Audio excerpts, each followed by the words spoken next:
UFC 302 is in the books and saw the return of the best pound-for-pound fighter in the world, Islam Makhachev, taking on Dustin the Diamond Porier, who had at what seems his last shot at undisputed gold. This was alongside a co-main event of the former middleweight champion Sean Strickland taking on standout middleweight Paulo Costa, where both guys have promised fireworks. This was alongside a card of fun fights. Could UFC 302 deliver as a card after a decent night of fights in Brazil? Let's find out. This is the Fight Franchise and the recap and review of UFC 302. The first fight of the card, Andre Lima and Mitch Raposa squared off, where both guys fought on the feet, where Andre Lima was doing better with his kicks throughout the fight. They traded throughout the 3 rounds, where the decision went to Andre Lima in a decent fight.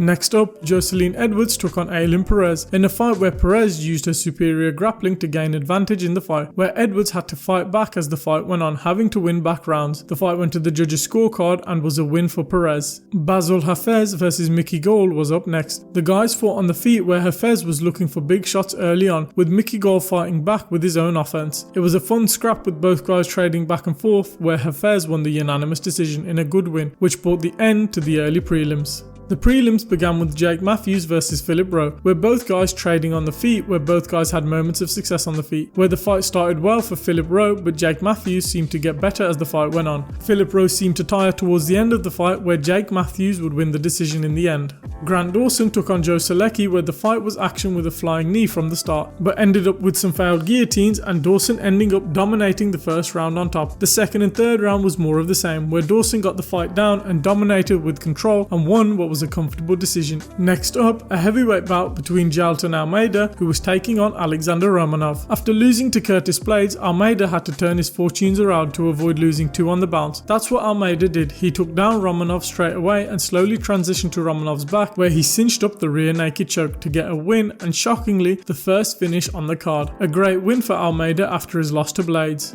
The last fight of the prelims, Roman Kopylov took on Cesar Almeida. The fight was action on the feet, with both guys trading, with Kopylov landing some great shots, and Kopylov even dropping Almeida in the first round. The second and third round was back and forth, but Kopylov did the much better in the fight to win the split decision, which was the end of some lackluster prelims. The main card was next and started with Randy Brown versus Zaleski dos Santos. The fight was a decent fight on the feet, where both guys had good moments, but nothing crazy to steal the show. It was back and forth, but Randy Brown had done enough in rounds 1 and 3 to win the decision and started the main card with a decent win. Nico Price took on Alex Morono up next, which was another decent fight. Both guys fought on the feet and on the ground in a competitive back and forth, where Nico Price seemed to do the better in rounds 2 and 3 to win the decision in what was an okay fight, but nothing crazy to blow your socks off.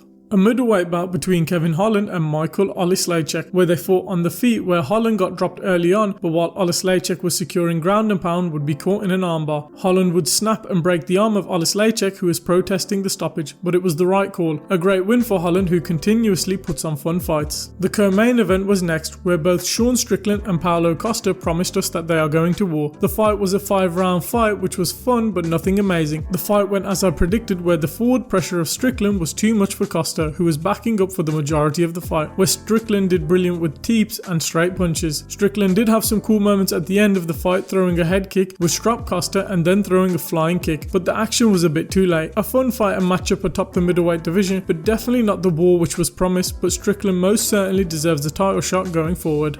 The final fight of the night and the main event was Islam Makhachev defending his undisputed lightweight title versus Dustin Porier, in a fight many people thought shouldn't be happening and was going to be a walk in the park for Islam. The first round, Makhachev landed on the feet early and had Dustin backing up, where he took him down and dominated the first round, looking for the choke on Dustin, but Dustin defended brilliantly. The second round was back and forth on the feet, with Poirier defending takedowns brilliantly, and was a close round to score, which could have gone either way. The third round, Islam took Poirier down, looking for the submission again, having Poirier's back, but he brilliantly reversed the position and they fought on the feet, with Poirier screaming in Islam's face, which was a cool moment. The fourth round, Dustin stuffed takedowns brilliantly and they scrapped on the feet, with both guys having moments where Dustin opened a massive cut on Makhachev towards the end of the fourth round. No one saw this fight going to the fifth round, with some people having it 3-1 to Islam and one judge even having it 2-2 going into the fifth round. The fifth round, both guys fought on the feet and Islam failed a takedown, but got an ankle pick which sent Poirier off balance, where from a front headlock he secured the D'Arce choke to defend his title in what was an amazing fight and most certainly fight of the night and one of my favourite fights of the year. A great win for Islam, who I would love to see build a streak at lightweight akin to Anderson Silva, GSP, DJ and John Jones. As for Dustin, if that's the last one and he decides to retire, a valiant effort in a fight many people thought he would roll over and tap out in the first 2 rounds. That brought the end to a very boring card if I'm being honest. The card wasn't stacked with the biggest talent, but that's like other cards this year, but those fights still delivered moments and action. But we didn't get much of that shown by 9 fights going to decision and getting 3 finishes. We wasn't even treated to a single KO on the card. This fight card was one of the worst of the year, and if we are going to grade it, it gets an E. Had the main event not been a war and such an entertaining fight, this card could have ended up in getting graded an F. But credit to Dustin and Islam who saved the show and night of fights. Up next, the return of the notorious Conor McGregor.